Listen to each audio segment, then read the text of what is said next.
moving you over. Yes, sir. Congratulations. Thank you. You got the right tie on it, baby. I have them both, just in case. I know. No, leave them there. Leave them there. Don't change them. You're gonna mess up the. That's how he rolls. Yeah, I know. Well, congratulations, man. I've made the announcements. Mike, give us an overview. I'm a little out of words. I've been out there, seems like, for an hour and a half talking to a lot of people. I don't know who we were talking to. I guess we weren't talking to you guys. But just so proud, as you can only imagine, to get to this point.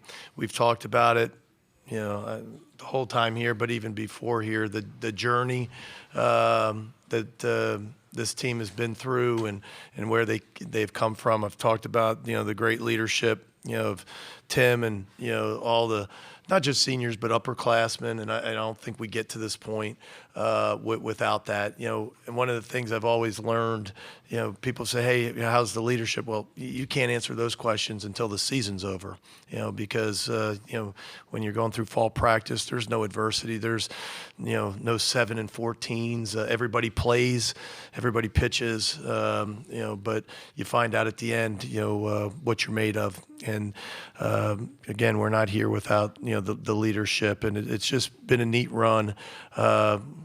I didn't get a chance to speak to the team. I will at some point, but I'll say it to these guys and I'll say it to you. It's cool. People say, hey, what are you feeling? I'm just so happy for them. I'm happy for all these guys and what they've done to put themselves in position to learn life lessons here, right? It's why we do these things, is to learn things in intercollegiate athletics. And these guys have been great representatives, and again, just have been sensational. And we just want to thank them. A great coaching staff that I'm blessed with, but we want to thank the players for allowing us to be along for this great ride. Okay, Mike, sit back and relax. We're going to ask questions for the student athletes now. It may be a while, so we'll start right here. Michael Katz, Daily Journal. Tim, in February, I remember you telling us that this is where you guys wanted to be and that this is what you came back for. Now that you got the job done, what are you feeling right now? It's hard to put into words. Really, me and Kev and people that maybe could have gone. We came back to play one more year with the guys that are sitting up here with me and that were out there on the field today. We came back to play one more time as a team and go for the shot to win a national championship. And obviously we did that, and feels amazing. But there's so much to be said about how much we overcame this year. How much we had to fight through, how much we had to pick each other up and never let ourselves get too down.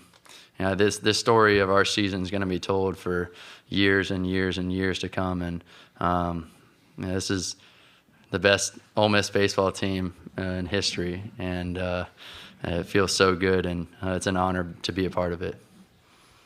Okay, over here. Nick Suss with the Clarion Ledger. Brandon, from the second the ball hit Dunhurst's glove to the dog pile, just kind of what did that emotion feel like getting the last out of the College World Series? There was no emotion. I kind of blacked out. Usually after a game, I usually have something, not choreographed, but I know what I'm going to do after the game. And there, I had no emotion. It was a dream come true. Ever since you're a little kid, you dream of being on the mound in those situations. And when it happened, you just let go of yourself because you realize that you did do it. And it didn't hit me until probably 20 minutes after it happened, after the last pitch actually happened, what was going on. So when it happened, the emotions were true because there was none. Okay. Dylan, Austin Eldridge with the Rebel Walk. You go from transfer into Ole Miss this year, weren't in the starting rotation at the beginning of the year, to now the most outstanding player of the College World Series. Just talk about your emotions right now after this national championship. It's kind of hard to put them into words. I just feel blessed to be a part of this team, to be a part of these coaches. They've taught me so much this year. I've grown up so much just in that aspect of being a teammate, being a better teammate, being just looking up to Tim, really. He's like a mentor to me. The way he's just picked me up, kept me going, put my head on straight. I've never seen someone like that, and it's truly a blessing to have this team and these coaching staffs. John. Tim, John Sokoloff of WCBI TV down in Columbus. You mentioned how much all these guys mean to you. You played seems like a million games with all of them. I mean, how emotional is it for you knowing that, it was your last game with them? And also, what does it mean to be able to know that you guys went out kind of on top? Yeah, it hasn't really quite sunk in yet that, this was my last game in a Ole Miss baseball uniform and, playing with this team and the guys that I played with for so many years. But right now I'm just proud to be a national champion and be a part of a team that did some amazing things this year. That's what I'm proud of right now. Okay, right here. Jake Thompson with the Ole Miss Spirit. For Dylan or Brandon or both, just can y'all put into words what this past month has been and the pitching staff and the performances that y'all gave just from Miami, Hattiesburg, and this past week? Brandon, you start. Yeah, Brandon. We knew we were this staff from the beginning of the year. Even in the fall, we saw how competitive it was. So when we were going through that 7-14 time or the struggles, we knew that wasn't us. So being able to get the recognition that the staff deserves, really from the starting standpoint, Dylan and Elliott took off from it, and then the bullpen, we pitched our ability. So we always knew that we were capable of doing what we have done for the past month or so. It just feels great to actually see the work that we put in go out and be successful. Dylan. I can't top that. That was spot on. Okay, Aaron. Aaron Fitt, D1 Baseball. For Tim, kind of building on what Dylan said earlier about the coaching staff, and for a guy who's been here as long as you have, playing for these guys, first of all, what does it mean to you to help them get to this point? And secondly, what is it about these guys that helped you all stay afloat, when times were tough this year? It means the world that we were able to get Coach B a national championship here, and the coaches, they teach us so much. They keep us in line. They're like friends to us, honestly. Obviously they're our coaches, but they're the best. They're the best there is, and it's an absolute joy to play for them.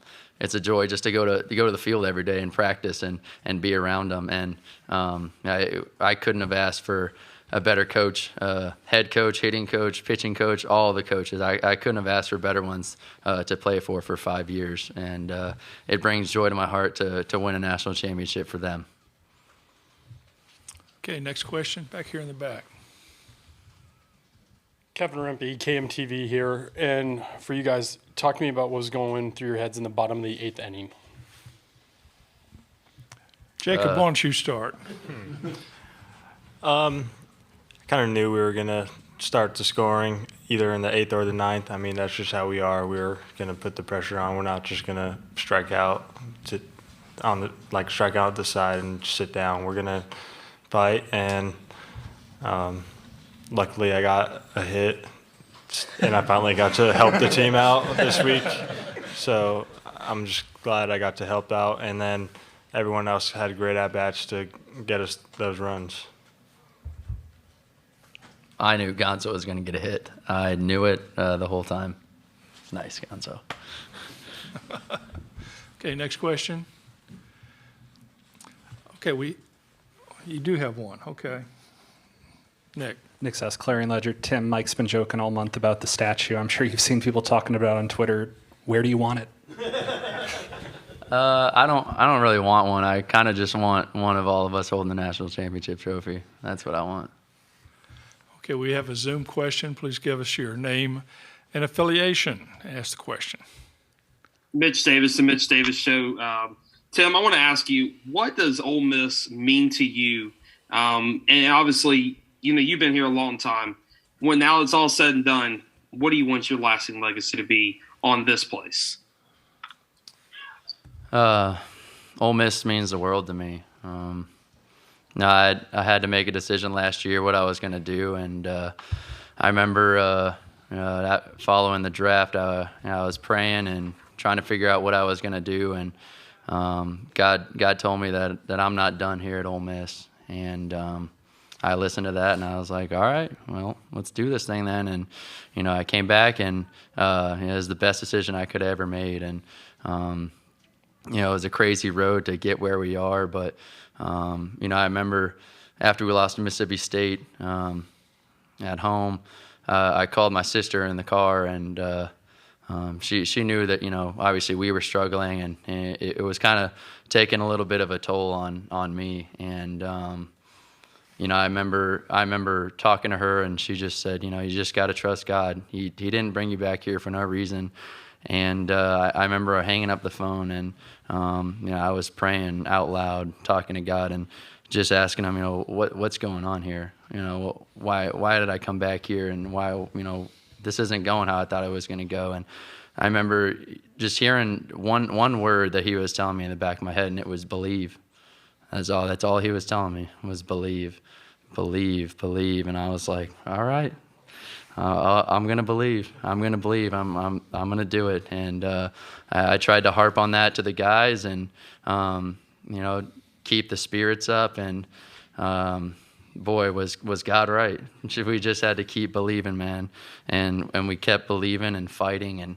And, we won a national championship for Ole Miss, and all the past players and all the fans across the country, and for the state of Mississippi and the University of Mississippi.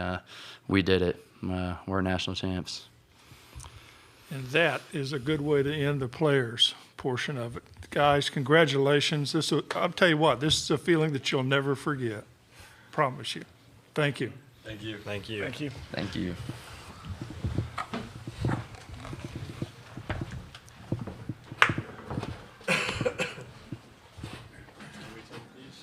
Yes, you can. Yeah. Yeah, thank you. Okay, questions for Mike, and we'll start right here. Parrish Alford Daily Journal. Mike, we've talked before about Hunter and his composure and demeanor and everything, but has any of that changed with the games? They keep getting bigger and bigger every time he gets the ball. What do you see in his routine and how he approaches those things? He's amazing, and I think we mentioned it after his last start. There's young guys. It's more than talent. There's guys that throw harder. There's guys that get better breaking balls. Guys that have better changeups, and that's not trying to demean his abilities. I mean, he's obviously very talented, but I think if you ask any of the coaches, his toughness, his belief, to be able to make pitches, and we saw that through SEC play. But once we got to postseason, you watch him in Miami. I've mentioned where we had bases loaded. You're playing the national seed on their park, or in their park on their field. They don't lose there. And he has bases loaded in the first and gets out of it. And that's kind of what he's done all year. And then you watch him go to Hattiesburg and play in a tough environment there, and just pitches his best game of the year, and gets to Omaha, and the talent just continues. Got the hotter teams are there. He just continues. The bigger the stage, the better he gets, and that's when you're watching enough sports like you have and I have, that's what the great ones do, don't they? When the stage is big, and the importance of the game, that's when they really shine, and he's one of those guys. Okay, I'll start right here. Coach Austin Dodgers with the Rebel Walk. I know for you, every group that you have is special, but this one in particular, just talk about your emotions and what this particular group of guys means for you after they won a national championship. Yeah, it's hard to put into words, to be honest. I mean, game ends and a lot of hugs and a lot of Gatorade and a lot of interviews out there, and trying. Everybody's asking you about your emotions. It's tough, but this team, when you've listened to them and interviewed them, I mean, what a neat job I have. It's to be around these guys, and I mean it. Just great kids. Great representatives of our university. They play this game at a very, very high level.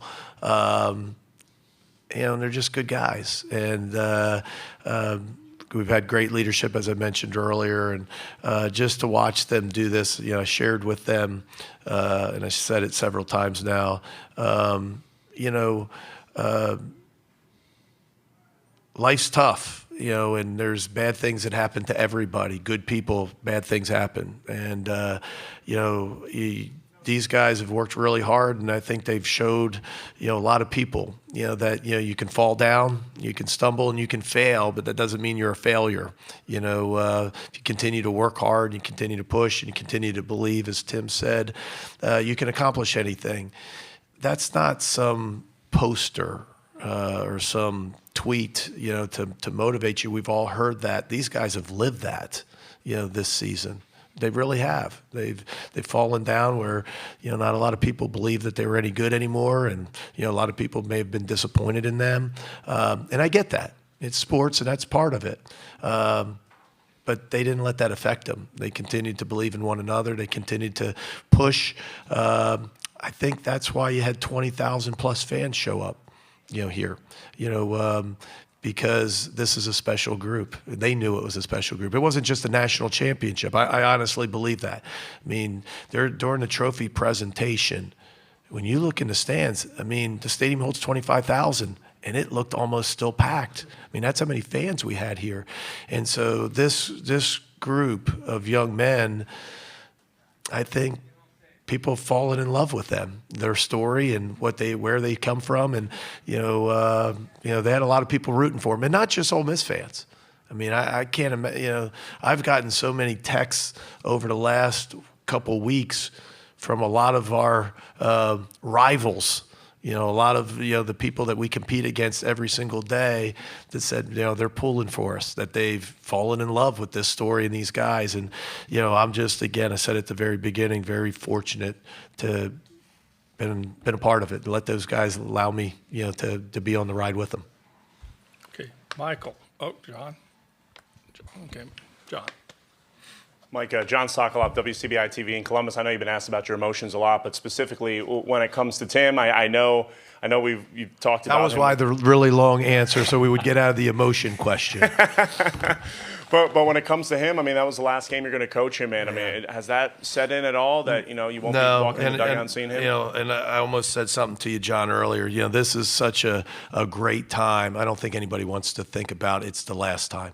I was going to say, man, that's kind of cruel, and I think you probably saw that from Tim's reaction, like he hadn't even thought about that yet. And you're right, but I'll tell you, this isn't what you asked, but I'll tell you this.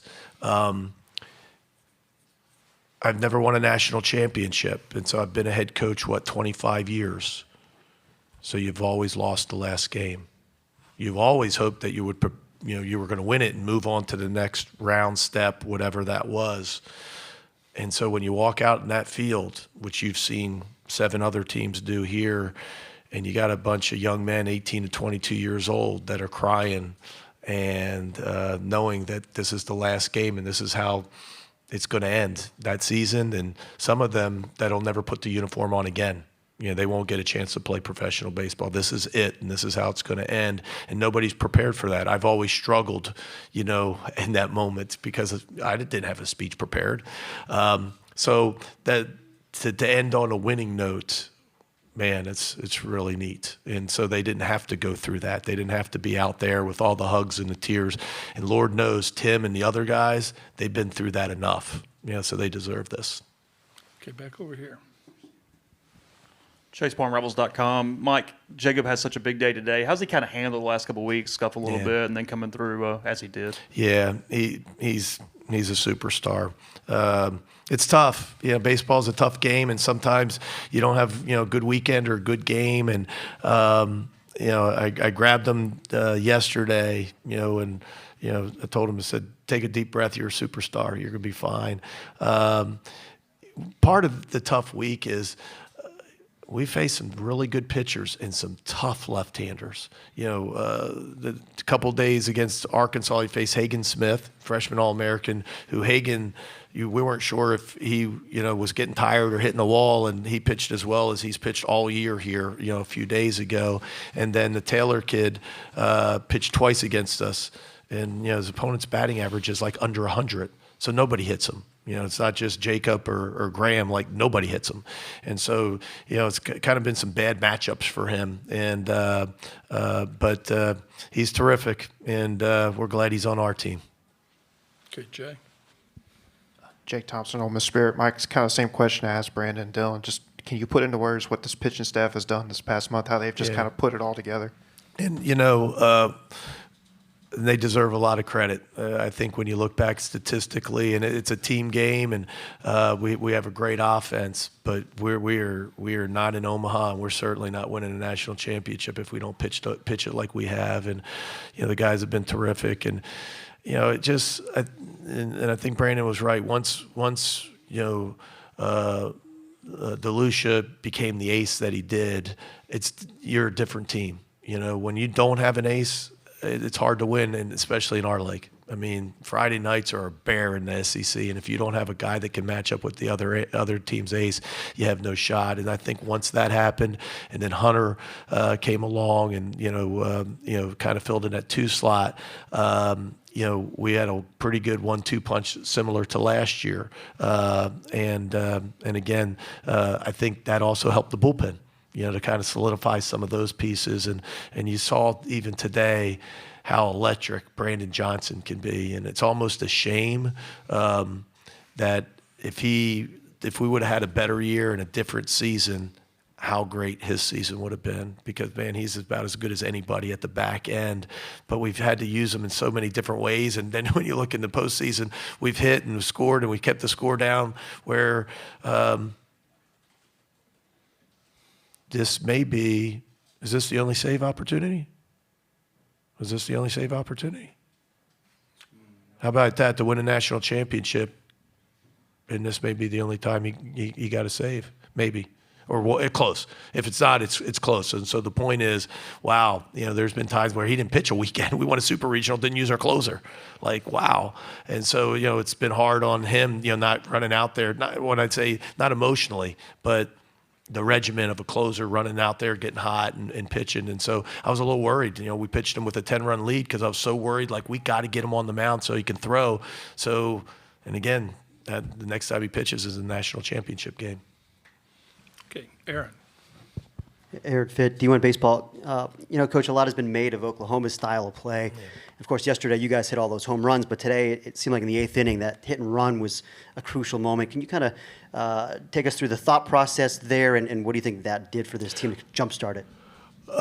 It really wasn't a hit and run. I mean, it was a steal by McCants, and bench poked a little line drive to right, but we knew, or at least I felt, we got our best base stealer on base. Top of the lineup, coming up with 2 outs. I think most baseball minds say, man, you're going to have to pick a pitch here and go, try to get him in scoring position. If he gets thrown out, then you got the top of the lineup in the bottom of the 9th, and you try to tie it up or maybe get a walk off. And to be honest with you, that even pushed it, because I was sitting there thinking, we have not had a walk off the entire season. That's another one. Can you imagine how many times has somebody won a national championship and not had a walk-off win? And so maybe we're going to do it in the bottom of the 9th in the national championship game. So when they brought in the closer, we grabbed TJ and said, hey, we're going to, if you go whenever you want, but we're going to pick a pitch and give you a steal no matter what. And so, after the first breaking ball, we chose to steal. Bench, gets a hit because he's allowed to swing with the guy in motion. We get first to third. And then, as Chase said, I know it hasn't been a great week. It hasn't been an awful week for Jacob, but it hasn't been a great week. But we weren't going to steal bench. He's going to have a lot of room on the right side to hit a ball. I felt really good at that point where we were, that we were going to win. Okay. My favorite reporter, Jocelyn. Jocelyn Stamp, Sports Illustrated Kids. Mississippi State won last year. Does Ole Miss winning this year add any fuel to the rivalry? From Sports Illustrated Kids, we get that question? Wow. I told you she was my favorite. Yeah, man, put you on the spot. I'm sure it will. I'm sure our fan base will be very proud. I'll leave it at that. But I will say this, and this seems maybe too nice for your question, but when we won in Hattiesburg as Super Regional, I got a text from Chris Labonis, the head coach at Mississippi State, and I got a text from Coach Gotro, their hitting coach. Both of them, congratulations, and good luck in Omaha. And my response back to both of them was, thanks so much, I really appreciate it, and we're hoping to keep the trophy in Mississippi. As we're leaving Hattiesburg, Mississippi, that was a national seed that hosted a regional and super regional. So the rivalry is great, but it's rivalry with all three of us, because all three of us have great baseball programs. Okay, Rick. Rick Cleveland, Mississippi Today. Mike, the squeeze play, I believe, was in the 6th inning. What did you see and Yeah, thank God for the Jumbotron, huh? Jeez. Yeah, I was frustrated because I went out, the pitch before and knew that they would safety squeeze, or thought they would safety squeeze. So we went and just made sure everybody knew what they were supposed to do. Terrific bunt, by their leadoff guy. And Hunter being left-handed, made the play much more difficult for him. He throws the ball, and of course, another bunt play in this World Series. It looks like we're going to screw up, and the ball goes in, and we give up the run. And as I just by chance, because I don't look at the Jumbotron a lot, I just looked up, not because of that. And I went, my gosh, he's out of the running lane. And so that's why I ran on the field. And it's so loud. Usually you can yell to the umpire, but you can't hear anything out there. And so, I ran out there because I don't want a pitch to be thrown, or you're done. And, so, yeah, give that to the scoreboard. Credit goes to the scoreboard guy. Okay, we're running out of time, so Nick. Nick Sess, Clarion Ledger. Mike, for a guy like Gaddis to get those 4 crucial outs for you guys, deferred medical school to come to Ole Miss, just how important was that, and just the season he's had, how crucial has he been since you brought him in? Yeah, he's been terrific. And, like a lot of the arms that are really good, we struggled to find roles. We struggled to kind of define roles and figure it out, and you've seen it all year, Nick. And, we thought he had a tremendous fall. We thought he was going to, be one of the 3 guys on the weekend. And once we got into conference play, that was tough. And then he had an appendectomy, and, like a lot of things that have happened, through that month of, April. But he's just a tough kid, just a great kid. How about that? Your kid was going to go to medical school a year ago, and then said, hey, I had a pretty good year. I want to try to go to Omaha. And he picks Ole Miss, and he gets the win in the national championship game. That's another really cool story. Okay, our last question, Michael. Make it a good one.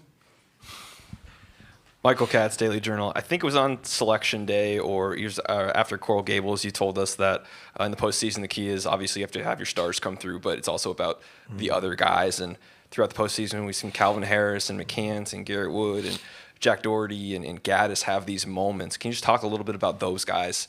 I've always, you're right, Michael. I've always believed, tournament play, is so tough, and to win at the end of the season, your stars have to show up. They got to perform on the stage, and certainly our guys have. But to win and to move on, you need the guys that that maybe nobody was expecting. Media day, they weren't the guys that were, in all the photo shoots and all of that. And again, they don't have to be the MVP of the tournament. Sometimes they are, but you got to have different pieces, or different ones on different nights. Calvin Harris, was a superstar here in Omaha, and Gaddis was terrific. A guy that hadn't started in a while, and gives us that great start against Arkansas, and gives us an opportunity, and then comes in today and. In a tough situation, with the bases loaded, we had already walked in, and he gets to a 3-ball count and gets out of it, and so many other guys, and that's how you get here, because it takes all of them. You just can't. You got to lean on your stars, but man, you need the other parts to come through for you. We could stay here all day, but thank you. Congratulations. Thank you. Howdy toddy. Howdy toddy. Brought to you by Horn, a professional services firm serving clients across the U.S.